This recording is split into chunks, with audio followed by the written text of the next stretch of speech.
This hour on NPR News is supported by Alight and Northwest Minnesota Foundation, organizations committed to the people and communities of Minnesota. Their support helps make space for respectful conversation, shared understanding, and connection at a moment when many are seeking clarity and perspective. Now, let's begin.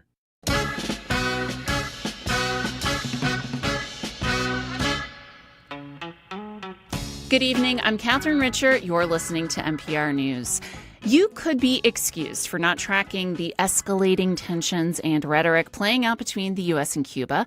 In just the past 2 months, President Trump has captured and removed the Venezuelan president from office and initiated a war with Iran that is threatening stability in the Middle East and affecting the global economy. So what do these actions mean for Cuba? It's hard to imagine that 10 years ago, almost to the day, President Barack Obama visited Havana to celebrate a degree of reconciliation between the two countries, tout the opening of the country's economy and tourism sectors. Early in Trump's first term, he began rolling back the Obama-era policies relating to Cuba, and he redesignated Cuba as a state sponsor of terror. The country went back to living under harsh economic sanctions. COVID only exacerbated Cuba's economic troubles, and when Trump returned to office in 2025, he continued to squeeze the country, contributing to rolling blackouts, food and medicine shortages, and the collapse of public services. Do you have questions about how we got here? How did this small island nation 90 miles away from Florida come to loom so large in the U.S. consciousness? And now that the Trump administration has trained its sights on it, what are the possible outcomes? You can give us a call at 651-227-6000 or 800-242-2828. Or if you're watching our live stream on Facebook or YouTube, you can leave your questions or comments in the chat, and our guest will answer them on the air. And now I want to bring in our guest. Peter Kornbluh is the director of the Cuba Documentation Project at the National Security Archive in Washington, D.C. He was co-director of the Iran-Contra Documentation Project and director of the Archives Project on U.S. policy toward Nicaragua. He is co-author of Back Channel to Cuba, The Hidden History of Negotiations Between Washington and Havana. Peter, thank you so much for joining us tonight. Thank you for having me. It's a great honor to talk to the courageous and conscientious people of Minnesota. We're happy to have you.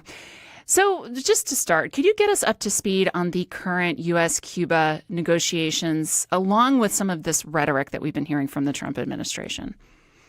Well, here's the current situation with President Trump and Cuba. I think President Trump has decided that 2026 is going to be the year of regime change. And he started out in the early days of January, right after New Year's, attacking and decapitating the government of Venezuela and taking over Venezuela's main resource, oil. Then he's moved on to Iran. And all along during this period, his eye has been on Cuba. For many of us analysts, it was clear that the attack on Venezuela was a stepping stone to pushing for regime change in Cuba. Venezuela has been Cuba's main global patron, providing Cuba with oil and enough oil for Cuba to resell some of it and get hard currency to buy other things, medicines, food that the state needs, employing thousands of Cuban doctors in the countrysides of Venezuela. All of this cut off now by President Trump. And the Trump effort has been to squeeze Cuba, to wage economic warfare against Cuba, to basically make Cuba, as the mafia would say, an offer they can't refuse. Demand concessions from Cuba to open its economy, to change its leadership, and basically replace Venezuela with the United States as the dominant economic force in Cuba's economic and political society. And that's where we are right now with Cuba. And I want to get back to some of the pressures that you just mentioned there, but it's just staying with Venezuela for a minute. I mean, it does feel like maybe to some people who don't follow affairs in Latin America very closely, that it felt sudden. And it sounds like what you're saying is that, would you say it was like a dry run for Cuba, or more like we're going to pinch off oil and other supplies to really put pressure on Cuba, or maybe it was a little bit of both? It was a statement that the Trump Hmm. administration made. You can go back to that Saturday morning after Maduro had been seized along with his wife by a special operations force and was on his way already, captured to New York. Um, President Trump and Secretary Hegseth and Secretary of State Marco Rubio all held a press conference in Florida, and Trump basically declared this is the new Dunroe Doctrine. He says we have superseded the Monroe Doctrine, the doctrine which said the United States should dominate and have influence in the region of Latin America. And this is the new Dunroe Doctrine. Nobody, he said, will ever question our dominance in the Western Hemisphere after this. And of course, Cuba stands with its revolution now 67 years old as the one country that has been the David to the Goliath of the United States of America, and it has been a symbol. It is a Cold War trophy that Trump wants and Secretary of State Rubio wants, and by cutting off the assistance that and protections that Cuba got from Venezuela, Trump is basically in the position of squeezing Cuba until it collapses economically, and it's well on its way towards that situation right now. You mentioned oil supplies. We talked about these blackouts. Can you say more about who this is affecting most on the ground in Cuba right now and what it might look like for the average citizen who's living there? For the average citizen in Cuba, this has been a dramatic situation. The lights literally are progressively going off. The factories are closing. Foreign economic interests are shutting down their operations, putting people out of work. The Cuban hotels are closing. The hotels in Veradero were forced to close because there's not enough fuel for planes flying in from Canada or Russia, long distance tourism, to actually refuel and return. And so major carriers have canceled their flights, and the hotels don't have any tourists. They're shutting down. The Cubans that work there, are out of work. The hospitals don't have electricity to run their surgical units. The electrical grid in Cuba, it runs on fuel, on oil. The water pumps in Cuba run on electricity. So when the grid goes down, as it has repeatedly across the country, everything gets shut off. The lights, the Mm. water, the stoves, the refrigerators. There's no gas for trucks to transport agricultural goods from the countryside to the urban centers. It affects everyone significantly and in an extremely difficult and dangerous way. People are literally dying for lack of access to medical services.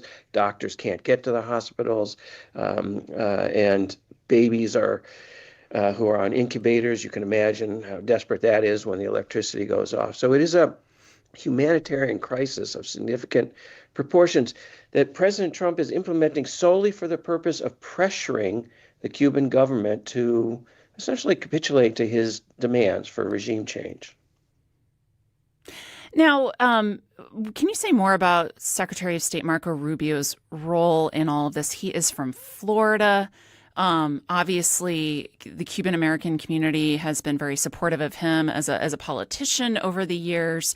What role is he playing here? And I mean, is this sort of personal to him too? Well, much of the analysis of Marco Rubio claims that it's very personal and family oriented. Marco Rubio, truth be told, baldly misrepresented his parents as refugees from Castro's communism when Rubio first ran for senator from Florida. He thought that would get him votes. That turned out to be a complete misrepresentation, of what we would call a lie. His parents were economic immigrants who came 3 years before the revolution, as so many immigrants have come to the United States looking for a better life. They weren't exiles. They were immigrants.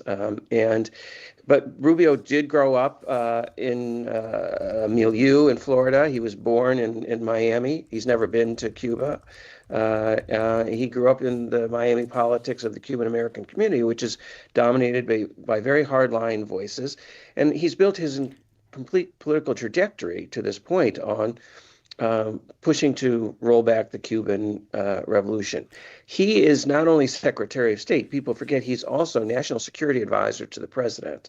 He has a dual role in which his hands are on the two main levers of U.S. foreign policy. And he's in charge of this operation now to change the Cuban government, impose change on Cuba. He and his office are conducting secret talks with the Cuban emissaries. That has been going on for, it appears, over a month. There have been some press reports, leaks on this, and of course Donald Trump almost every day has said, we're in talks with high-level Cubans. They want to make a deal. We're going to make a deal. And very recently, of course, Trump said, I'm going to be the person to take Cuba, and I can do whatever I want with it. And this is the problem. I mean, he said, I think I can do anything I want with it. Yeah. Right. What did he mean by that when he said that? Like, I mean, what do you think he's actually, what does he envision? Well, I think Donald Trump envisions being an aspiring emperor who wants to build an empire, and that he personally takes control of Cuba and determines what happens there, determines who the leadership is, determines what investors from his community, including his own organization, the Trump Organization, get to invest in Cuba, basically exercises the dominion not just of the United States over Cuba, but of one person, Donald Trump. People forget that right after the attack on Venezuela, the White House posted a photograph of Trump, and underneath it said, acting president of Venezuela. He designated himself acting president of a foreign country.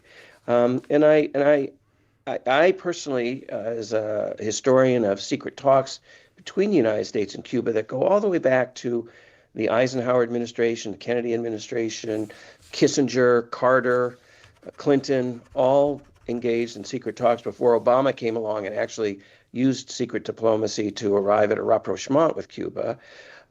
I personally hope that these secret talks do result in some type of peaceful agreement, mostly focused on economic changes that Cuba does need to make and knows it needs to make.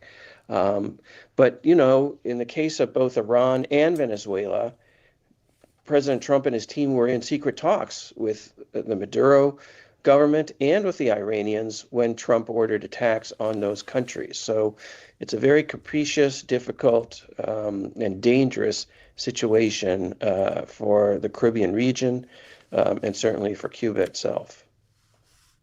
We have Caitlin in Minneapolis calling in. Caitlin, what do you want to share with us tonight? Hi. One, thank you for this hosting the special today. And I'm Cuban American, and my abuelo has this story of coming over to America, in his early 20s. And he has a very negative outlook of Cuba's current government. And, he doesn't really talk a lot about his time, his childhood there. And I don't know, I don't agree with him on very many things politically, but this, in particular is a really hard conversation, I think, to engage with because he has a lived experience. And then I see, the U.S. overreaching, in my opinion. So how would you recommend that maybe I broach this topic or engage with my, family on this? Kind of a complicated question. Yeah. Thank you so much, Caitlin. Peter, I think that's an incredible question. How would you advise her? It's an extraordinary question. There are so many Cuban American families that have dealt with this history. Many of those families are in Miami, where there's a lot of kind of hardline arguments and pressure to overthrow the Cuban government. That has been the politics of Miami for, going all the way back to the early 1960s now. And families and generationally have different approaches to this. There is much to object to when it comes to the current Cuban government. Cuba has been in a state of crisis because, as you explained in your introduction, of the Trump pressures and sanctions that he put on Cuba after the Obama rapprochement, when he rescinded the Obama rapprochement during his first term. Then the pandemic came along, and tourism was cut off for 2 years, which damaged Cuba economically in a very severe way. And then there's been, extraordinary mismanagement of the Cuban state and the Cuban economy by the Communist Party leadership. Cuba does need to change. There's no doubt about that. The issue here is that you have a president of the United States who's literally on a regime change rampage around the world. He wanted to access Canada. He wanted to take Greenland.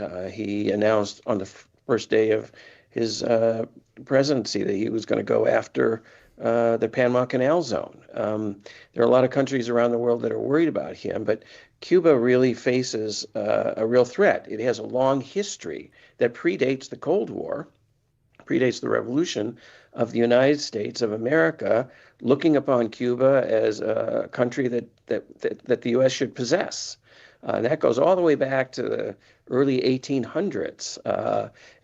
And then the situation today is very similar to the situation at the turn of the 20th century, when the United States Congress passed something called the Platt Amendment, which basically gave the United States the right to control everything in Cuba. And the Cuban leadership was coerced by a U.S. military governor to accept the Platt Amendment in return for U.S. occupation forces actually leaving the country. So we are in a similar kind of situation of kind of imperial coercion. And the question is should the United States be going around the world and in Cuba baldly against all international law, against all concepts of sovereignty and independence of foreign countries, regardless of how bad their governments are, imposing our own dictates on the future of a sovereign state? And that Cuba has had this experience before. We are coming up on the 65th anniversary of the Bay of Pigs invasion, which was led by the CIA during the Kennedy era. And Cuba, the whole revolution was aimed at having independence and sovereignty. And so this is something that Cubans will not surrender, that independence and sovereignty, very quickly. Yeah. If you're just joining our conversation, we are talking about the tension and rhetoric heating up between the United States and Cuba. We want to know what you want to know about U.S.-Cuba relations historically and as they stand today, and what you think of the U.S., what you think the U.S.'s goals should be when it comes to Cuba right now. You can call us at 651-227-6000 or 800-242-2828. Or if you're watching on our live stream on Facebook or YouTube, you can just leave your questions or comments there, and our guest will answer them on air. We have Jeff in North Branch on the line. Jeff, what do you want to share with us?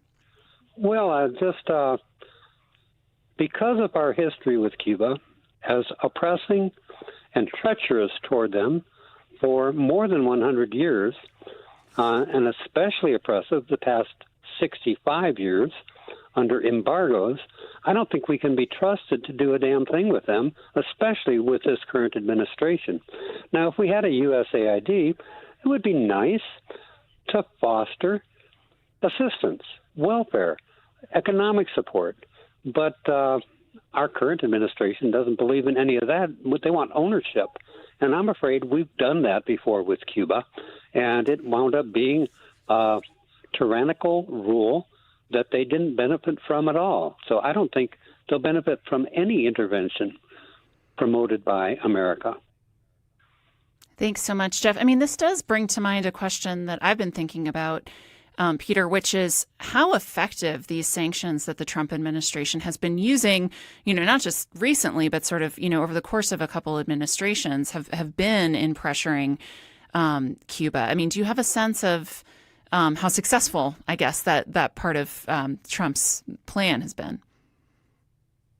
The Trump administration has, during its first term and now, been, I think, very savvy in the pressures that they have brought against Cuba. And the sanctions have really resulted in quite a bit of economic damage. The Biden administration took Cuba off. Well, first of all, I should go back. The Obama administration took Cuba off the terrorism list because Cuba didn't belong on the terrorism list. Trump came in and he put Cuba back on the terrorism list. That, setting aside the issue of that Cuba is not involved in international terrorism, being on the list restricts Cuba from being able to normally use international banking and financial services. It means that companies that operate in Cuba, or Cuban money that it gets, it's very difficult to put that money anywhere. And to pay people on the ground, et cetera. It's very difficult. And Trump has reimposed that. Biden took them off again. Trump reimposed it. It was under Trump's first term that sanctions on shipping companies were put in place that made it harder for goods to arrive, including oil, to Cuba. And now the cutoff of oil, of course, is an extremely, overwhelmingly dangerous and punitive policy. I just want to take the opportunity to go back to the alternative here, which is President Obama's approach. You mentioned that it's the 10th anniversary just this past weekend of his famous trip to Havana. I had the great privilege of going on that trip with him as part of the White House press corps. And it was amazing to see his approach. He basically wanted the same thing that Trump wants. Cuba to open up its economy, to have the private sector in Cuba expand, to limit the power of the centralized state, and for Cubans to evolve and modernize. But President Obama, to his credit, approached this in an extremely respectful, civil way, with respect for Cuba's sovereignty, and basically offered the hand of friendship of the United States, including trade, investment, aid, mutual collaboration on issues such as counterterrorism, counter-narcotics, migration, et cetera. And this was a policy that was working extremely well for 2 years. When Trump became president, he ordered a review from the national security agencies about the policy. And the review said this policy is advancing U.S. interests in all these levels, including changes in Cuban society. But Trump went ahead and abrogated the rapprochement agreement that Obama had made with Raul Castro. Why? Because he was going to abrogate every agreement that Obama made as president, whether it was in Cuba, Iran, on climate change. Didn't matter. If Obama did it, it had to be bad. It had to be rescinded. And Trump said, I'm going to make a better deal on Cuba. And this is the deal he's making, using a policy of collective punishment as opposed to the policy of positive engagement that Barack Obama pursued. I want to get now to a comment that we got on Facebook from the Minnesota-Cuba Committee. They wrote, Cuba is not a threat to the U.S. militarily, economically, politically, plus how the majority of Americans oppose the oil blockade. You know, I think that we've seen a lot of skepticism, even from folks on, who have supported President Trump previously on Venezuela, on the rhetoric coming out toward Cuba, but also on what's going on in Iran, too. And obviously, we've had some calls tonight from people who don't agree with what he's doing. Where is some of that political pressure coming from? Does it really come down to some of these more hardline Cuban-American exiles, maybe many of them living in Florida, who want him to do this? Or is this really part of a broader strategy, do you think he has, to start moving through Latin American countries and turning them into countries that, he has a stronger influence on? Can I just say that I think that many people in Minnesota can understand and appreciate that President Trump wants to almost daily exercise the powers that he has, even if those powers result in people being beaten on the street, shot in the back, falsely imprisoned. And that is par for the course of a president who sees not just controlling states like Minnesota and the United States, as his domain, but expanding to the rest of the world. I am not kidding when I say I do believe that Donald Trump is a wannabe emperor in search of an empire. And the Western Hemisphere has traditionally been that area that U.S. presidents, prior to the Cold War, at the turn of the 20th century, when the United States was building an empire beyond its borders, taking Puerto Rico from the Spanish, occupying the Philippines, occupying Cuba, and making Cuba basically a de facto protectorate, even if it wasn't a constitutional protectorate like Puerto Rico. And I think Trump has returned to that time. He's not necessarily influenced by Marco Rubio or the Miami Cubans. Trump obviously has the Mar-a-Lago house in Florida. He has a lot of very wealthy Cuban American friends. Sure, they talk to him about the need to overthrow the government of Cuba and to let them go back and recover their properties and invest. Trump wants that for them, and I think is dedicated to getting that. I think he actually wants his own organization, the Trump Organization, to take over hotels and golf courses in Cuba. I think he'd like nothing more than to slap his name on some of Cuba's most iconic hotels. The Trump Riviera Hotel, the Trump Hotel Nacional, the Trump Veradero. And he had sent emissaries to Cuba before he ran for president, and even during his first campaign for president, he had emissaries exploring the possibility of the Trump Organization investing in or owning, leasing, or branding hotels in Cuba. So I think that this is really the demonstration of power rather than the politics of the Miami community that I think motivates him the most. We have Michelle in Minneapolis on the line. Michelle, what do you want to share with us tonight? Hi, I think he just stole my thunder. That's what I was going to say. I've been to Cuba 3 times, and before Fidel died, and I wanted to see it because I was afraid if they opened up the country, America would turn it into an island of ugly Americans. It's the only place I've seen one ugly American. Anyway, I've been there, and when you look at the people, they do not look happy, but you smile, and they smile through their heart. 28 countries, and this was the best country I've ever been with. The people were wonderful, and I think Trump gets a hold of this island. He will bankrupt it along with everything else he's touched. He will destroy the architecture. He will put up Trump Towers and hotels and, like you said, a golf course, of course. I'm scared. I hope he just stays as far away from Cuba as he can.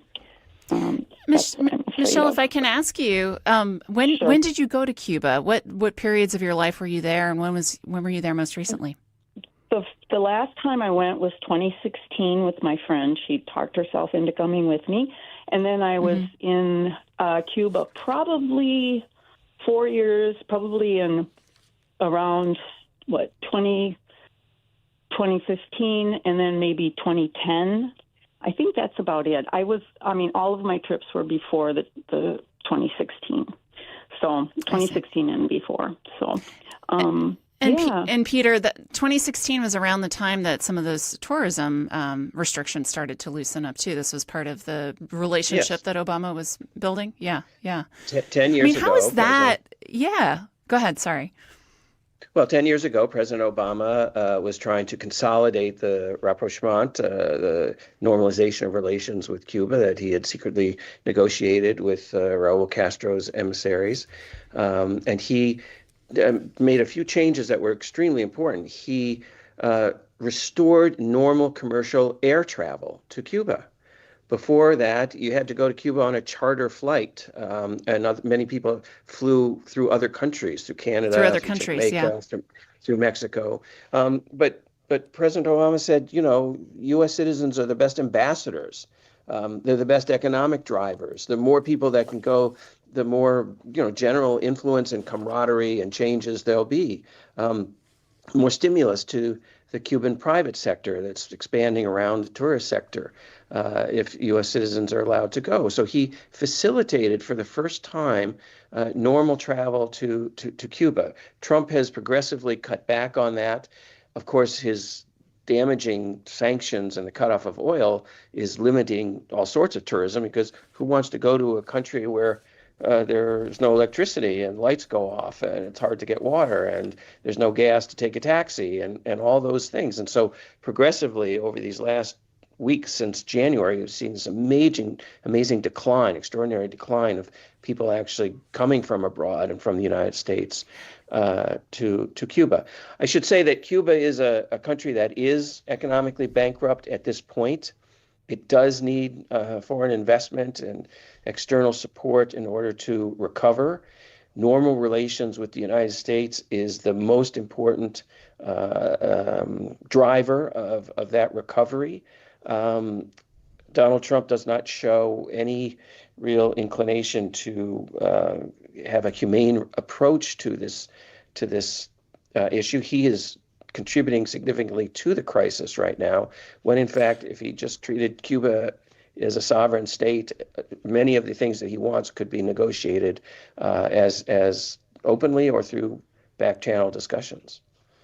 And we've seen in the past when conditions in Cuba do get intolerable, there's a migration situation. I mean, do you think that this could cause another migration crisis if the sanctions and the blackouts and the oil embargoes continue to go on for a while? Yeah, there's some horrific scenarios here. One is that people without access to fuel, without access to food, will become extremely desperate. And two possibilities. They will try and flee on flimsy rafts, migrate to other Caribbean countries or to Florida, as they did after the collapse of the Soviet Union in the early 1990s, a crisis called the Balsero crisis, the rafters crisis, when over 35,000 Cubans fled on small rafts to Florida, many of them drowning, some of them intercepted by the U.S. Coast Guard. Trump, of course, is completely against migration. He's sending Cuban migrants back to Cuba now on special flights, even as he's trying to basically overthrow this country. He's sending migrants back to Cuba.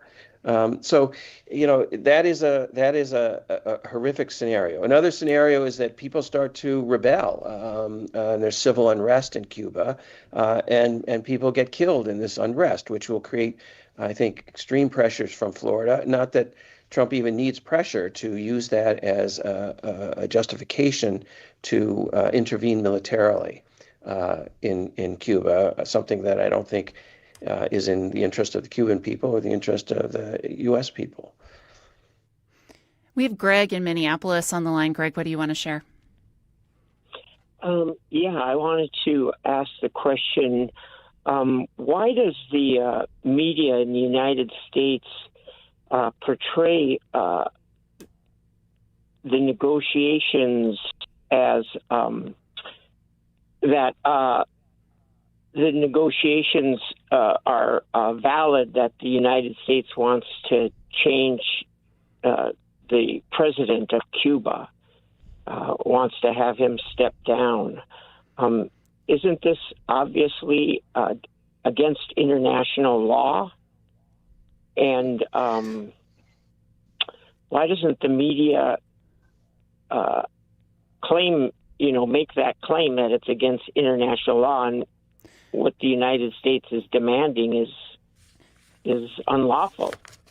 Well, okay, thanks, Greg. I want to get Peter's take on that. I mean, I think that's a good question, and I also want to get your take on whether it's even possible for there to be any deal with the current president, Miguel Diaz-Canel, in the picture, or do you think that he would just be ousted here?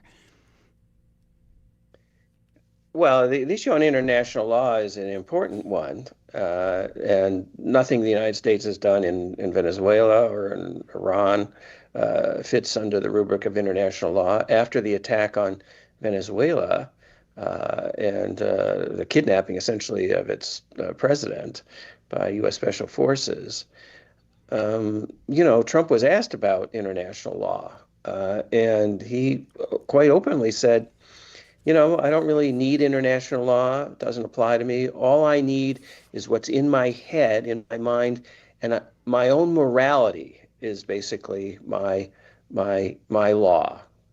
So those are the words of somebody who has put himself in almost a godlike position, determining on his own what is right and what is wrong. And if he wants to do it, then it must be correct. And that's his approach to Cuba as well.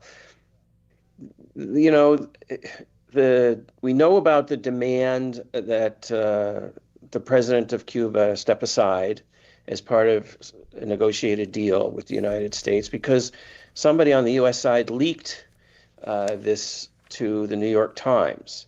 And the leak was in the context of Donald Trump needs to be able to say that he has a communist scalp, that he has a political victory here, that he's decapitated the Cuban leadership, even as the overall thrust of what we know so far about the U.S. approach to these secret back channel talks is that the United States is mostly focused on economic changes and not full regime change, not basically pushing away and erasing the Cuban Communist Party and the Cuban military. There's this Pottery Barn rule: if you break it, you own it. And Trump is very clear about the lessons of Iraq, that if you go in and you wipe out all the government structures and the military structures that were there, you have to rebuild them yourself. Now, in the case of Cuba, I don't think it's out of the question that conservatives are going to be pressing Trump, if he does attack Cuba, to basically declare Cuba to be a vassal state, or actually a real state of the United States, an additional state, just like Trump wanted to do with Canada. He couldn't get Canada as the 51st state. He may go after Cuba as the 51st state. So that I know that sounds very alarming, but it's not beyond it's not beyond the ken, the ilk of what Donald Trump and his approach to the world is. But there will definitely be an effort to return to the era of the Platt Amendment of the early 20th century, when the United States, its economic interests, its foreign policy interests, its military interests were the dominant forces in Cuban society.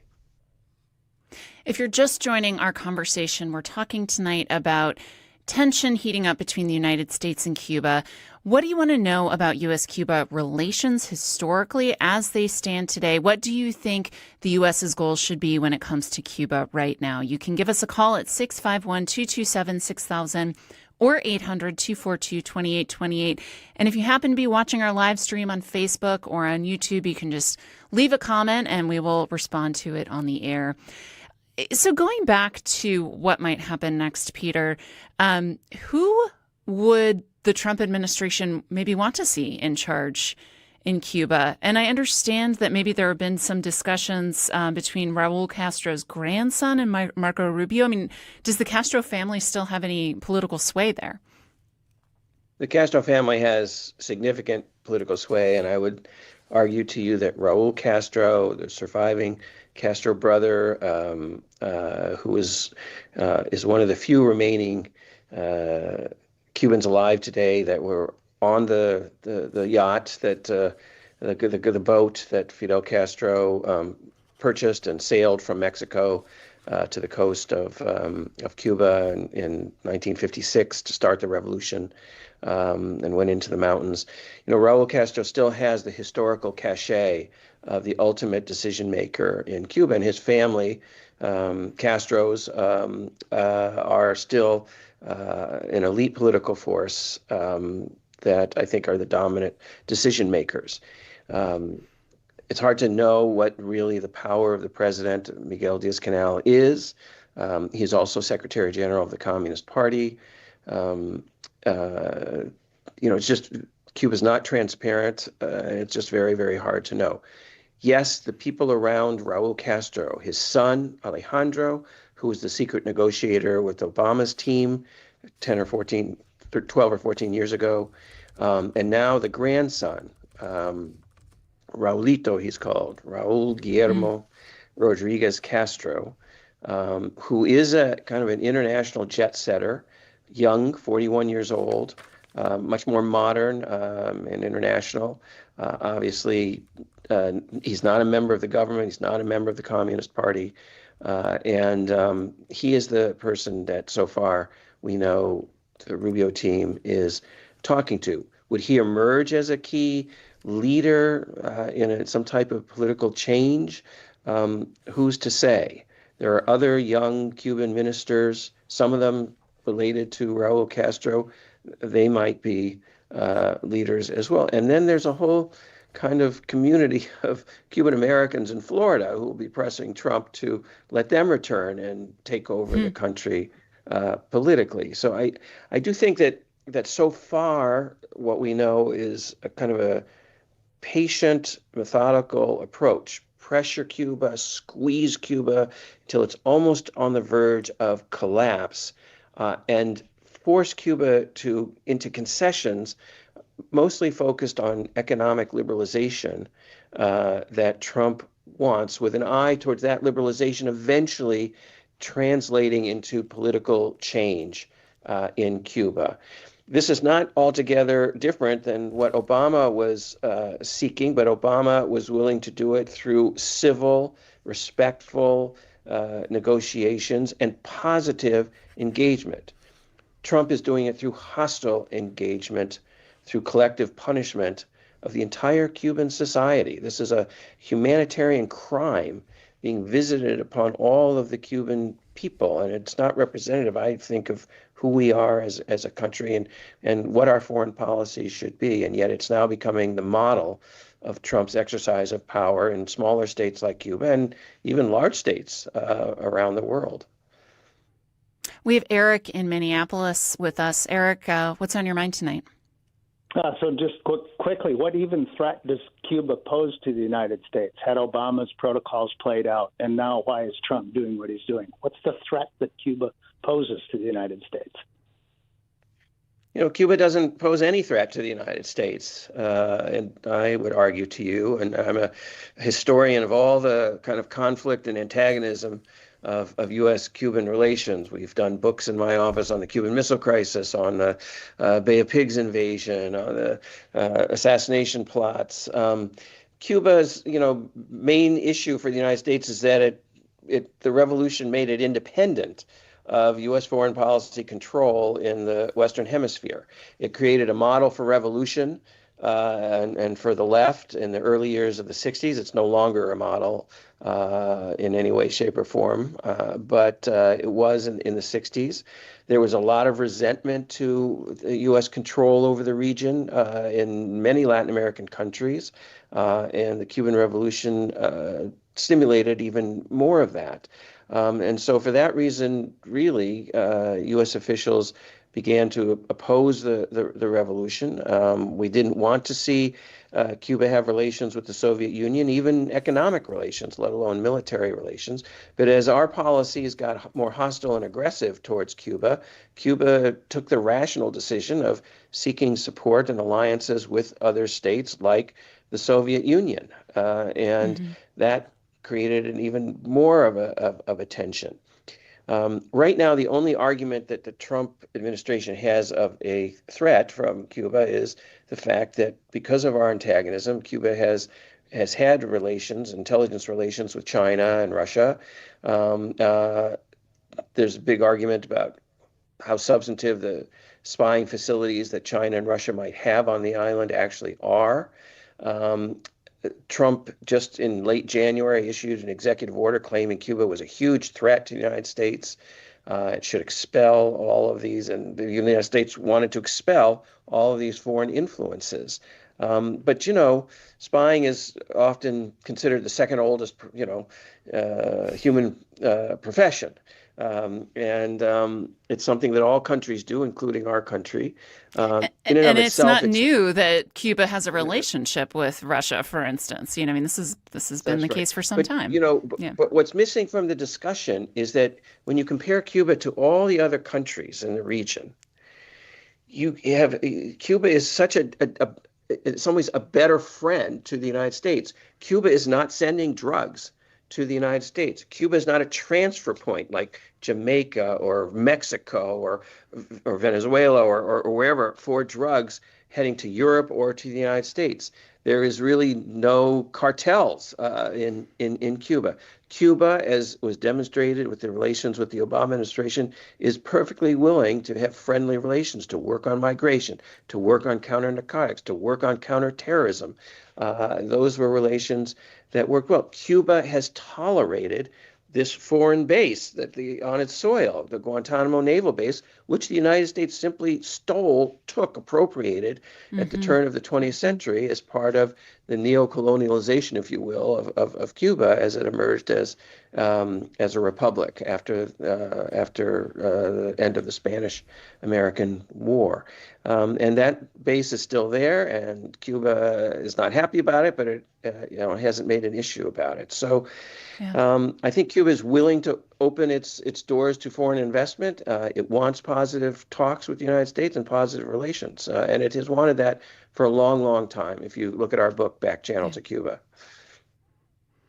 We have Chris in Burnsville. We're going to take one more call tonight. Chris, what do you want to share with us tonight? Hi, yeah, I'm calling to weigh in because my father was an exiled Cuban. He passed away a few years ago, but no one hated the Castro regime more than him and my family in many ways. My father was a Reagan Republican, was never a fan of Trump, and I talked about this stuff often, and he was pretty clear that he didn't believe in the embargo. He thought it was not productive. I believe that the embargoes now, the blockade now, are not productive. I don't think it helps the cause. I think it's harming people that don't need to be harmed. The collective punishment thing is not productive. I think if anything, that helps these regimes because it gives them a common enemy to kind of unite against. So I really don't think it's productive. I think it's counterproductive. I don't think we should be doing this. And even my migrant refugee father, who was in Havana when Castro took power as a small child, he said he even saw his men go down the street, and he didn't believe in this, and I don't think it's really productive, and I don't think it's the thing we should be doing. I don't think it's helpful. So that's all I wanted to share. Chris, thank you so much. I mean, is there a chance that this all backfires, Peter? No, I think that over the next few weeks, few months, we're going to see a deteriorating situation in Cuba, a much more horrendous humanitarian crisis. I think President Trump is going to continue to push for regime change, whether it comes through talks and capitulation or whether it comes through a more active, aggressive type of military warfare remains to be seen. But I wouldn't be surprised if it escalates significantly. And I think this is a very difficult situation for the Cubans. It's a situation for us in the United States of America. If we're going to have a country that goes around the world, not just bullying other countries, but aggressively attacking them on specious grounds. Yeah. We have a few minutes left here, Peter, but I want to just take a step back as a scholar of Latin America and Cuba. Given the actions in Venezuela and in what we're seeing happen with Cuba, what do you think the larger impact will be on that region in general? Latin America has been becoming more conservative, moving to the right. A lot of that has to do with immigration, particularly almost 8 million migrants from Venezuela who spread out through the rest of Latin America.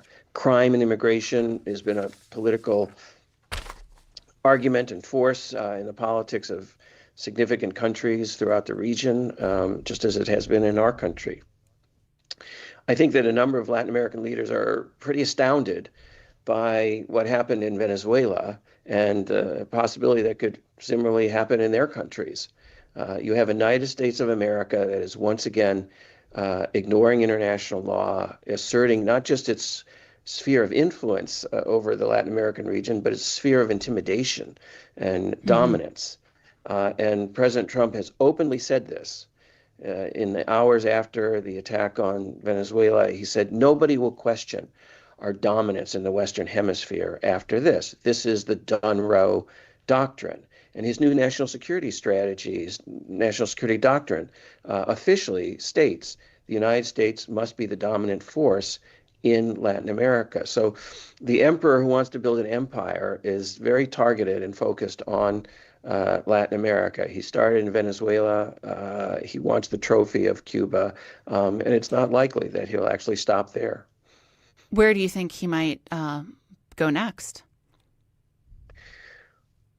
Well, I do think the Mexican situation is very tenuous, stressful. The president of Mexico, Claudia Sheinbaum, has done an unbelievably brilliant high-wire job of negotiating with Trump so far. But, I think our own country faces the future abuses of power, as so many citizens in Minnesota know, in the coming years. And I think the region faces the abuses of the exercise of U.S. power as well. And on the one hand, the Latin America as a region, the history is replete with these kinds of actions over the last 200 years, 300 years. On the other hand, we thought we lived in a world of some degree of international order and international law, and now we have found that we don't. Yeah. Well, our time is up for tonight. I want to thank our guest. Peter Kornbluh is the director of the Cuba Documentation Project at the National Security Archive in Washington, D.C. Peter, thank you so much for being with us tonight. Thank you for having me, and best wishes to everybody in your state. Thank you. This conversation was produced by Gabrielle Zuckerman. Thanks for tuning in, and have a good evening.